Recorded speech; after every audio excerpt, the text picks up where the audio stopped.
तो दोस्तों आज हमने एप्टी शॉर्ट में जो शॉर्ट ट्रिक रखा है वो प्रॉफिट एंड लॉस चैप्टर का है। ये जो सवाल है वो देखने के लिए काफी इजी लगेगा, बट जब इसको आप सॉल्व करना शुरू करेंगे तो आपको ये ट्रिकी लगेगा। और जब फाइनली आप इसका एक इक्वेशन बना के उसको सॉल्व करने की, कैलकुलेट करने की कोशिश करेंगे, और भी लेंदी लगेगा। क्यों? क्योंकि इस सवाल को आप जिस भी तरीके से सॉल्व करेंगे आपको कहीं ना कहीं एक लंबा वाला क्वाड्रेटिक इक्वेशन देने वाला है। तो ये सवाल को आज मैं स्टार्ट करता हूं और इसका एक ऐसा लॉजिक आपको बताता हूं जिससे आप पेन और पेपर लगाए बिना 5 ही सेकंड में गारंटीड इस सवाल का आंसर दे सकते हैं। तो hello friends, myself Kaushik Mohanty, welcome to our channel career definer. तो आज का सवाल कुछ इस तरह है।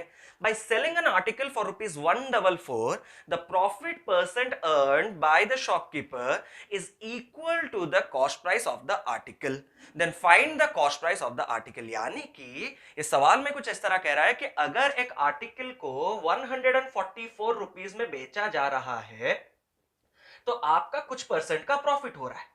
और कितने परसेंट का प्रॉफिट हो रहा है? जितने परसेंट का प्रॉफिट हो रहा है उतने का आपका कॉस्ट प्राइस होना चाहिए, मतलब सीपी, यानी कि जिस प्राइस में आप खरीदे हैं उतने का आपका प्रॉफिट होना चाहिए। सर ये समझ नहीं आया कॉन्सेप्ट। तो अगर मैंने ये कह रहा हूं कि 7 रुपए में मैंने उस आर्टिकल को खरीदा तो बेचने वक्त मुझे कितने परसेंट का प्रॉफिट चाहिए? 7% का प्रॉफिट चाहिए। 9 रुपए में खरीदे तो 9% का प्रॉफिट चाहिए। 19 रुपए में खरीदे तो 19% का प्रॉफिट चाहिए। सेम कॉन्सेप्ट में आपको ये सवाल को सॉल्व करना है, बट इसको मैं पहले ऑब्वियस सी बात है ट्रेडिशनल में सॉल्व करूंगा और आपको बताऊंगा कि ट्रेडिशनल में कैसा होता है। उसके बाद भाई मैक्सिमम 5 सेकंड में आंसर आएगा, ठीक है? तो ट्रेडिशनल में आपको क्या करना है, आपको ये फॉर्मूला तो मेरे ख्याल से पता ही होगा। अगर आप प्रॉफिट लॉस पढ़ रहे हैं तो प्रॉफिट परसेंट बराबर क्या होता है आपका? Profit by cost price into 100। अब रही बात ये प्रॉफिट परसेंट, हम ये बताते हैं कि प्रॉफिट परसेंट जो है कॉस्ट प्राइस वही है ना। तो मान लीजिए इसको हमने लिख लिया x, यहां तक क्लियर है? तो प्रॉफिट परसेंट की जगह हमने सब्स्टिट्यूट कर दिया x। अब इज इक्वल टू आपका प्रॉफिट कितना निकलता है? प्रॉफिट होता है sir selling price minus cost price divided by आपका कॉस्ट प्राइस कितना है? ऑब्वियस सी बात है x। और यहां पे भी आप कॉस्ट प्राइस की जगह कितना डाल सकते हैं? x इंटू कितना आपका होगा? 100। अगर इसको आप डिटेल में लिखेंगे तो x बराबर ये आपका आ जाएगा सेलिंग प्राइस। सेलिंग प्राइस आपका कितना दिया है सवाल में? 144 ना। तो 144 माइनस आपका x divided by x into 100। इसको अगर आप x को मल्टीप्लाई करेंगे तो X square is equal to 14400 minus 100x। आपको कुछ इस तरह का क्वाड्रेटिक इक्वेशन मिला ना, क्वाड्रेटिक इक्वेशन।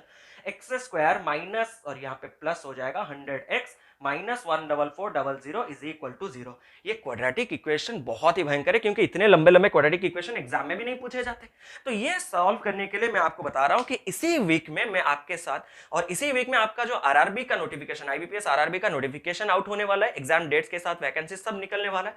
वो निकलते ही मैं आपके साथ डिस्कस करूंगा कि क्या होना चाहिए आपका स्ट्रेटेजी, जिससे फॉलो करके आप पहले ही बार में आईबीपीएस का आरआरबी हो या जो भी हो प्रीलिम्स एग्जाम डेफिनेटली निकाल सकते हैं। और उसके बाद मैं फॉलो करूंगा वही स्ट्रेटेजी को, आपको एक के बाद एक वीडियोस प्रोवाइड करूंगा, data interpretation, number series, quadratic equation और सिंप्लीफिकेशन। तो वहीं पे मैं आपको क्वाड्रेटिक इक्वेशन पूरा समझा दूंगा। 2 से 3 सेकंड लगेंगे एक एक क्वेश्चन करने के लिए, ठीक है?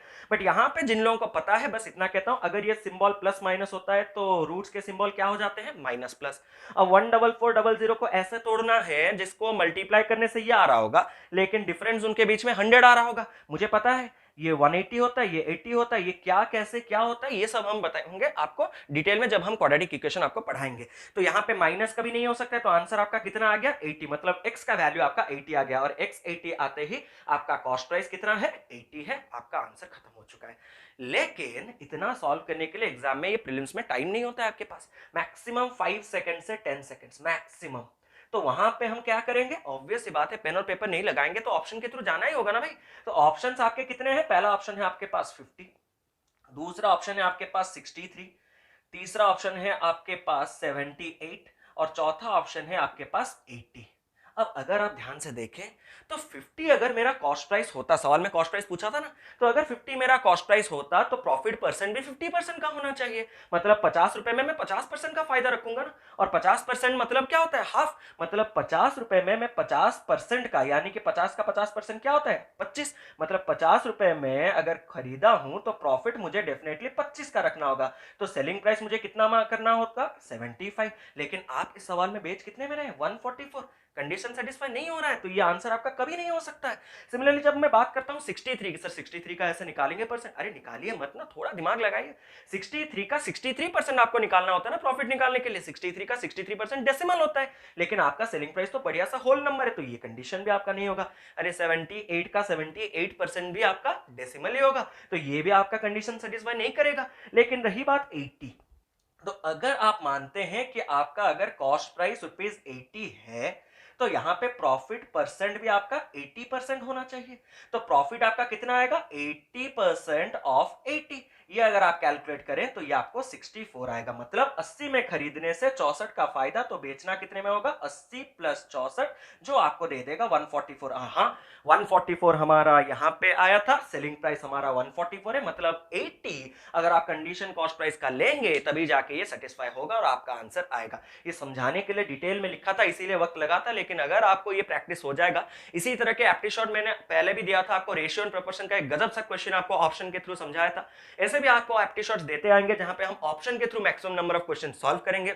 और हाँ, बहुत मतलब हमारे स्टूडेंट्स जो है उन्होंने डिमांड किया है कि सर टाइम एंड वर्क पे वीडियो बनाइए, टाइम एंड वर्क पे वीडियो बनाए, तो नेक्स्ट हमारा जो टॉपिक रहेगा वो टाइम एंड वर्क रहेगा। पूरा वहां पे मैं बेसिक 0 लेवल से लेवल 10 तक सारे के सारे सवाल आपको सॉल्व करवाऊंगा। तो जुड़े रहिए हमारे साथ, और अगर ये वीडियो आपको पसंद आया तो इसको लाइक कीजिए और शेयर कीजिए अपने दोस्तों के साथ, और अगर इस चैनल पे आप नए हैं तो सब्सक्राइब करना मत भूलिए। जुड़े रहिए हमारे साथ, देखते रहिए कैरियर डिफाइनर। तब तक कीप लविंग, कीप सपोर्टिंग।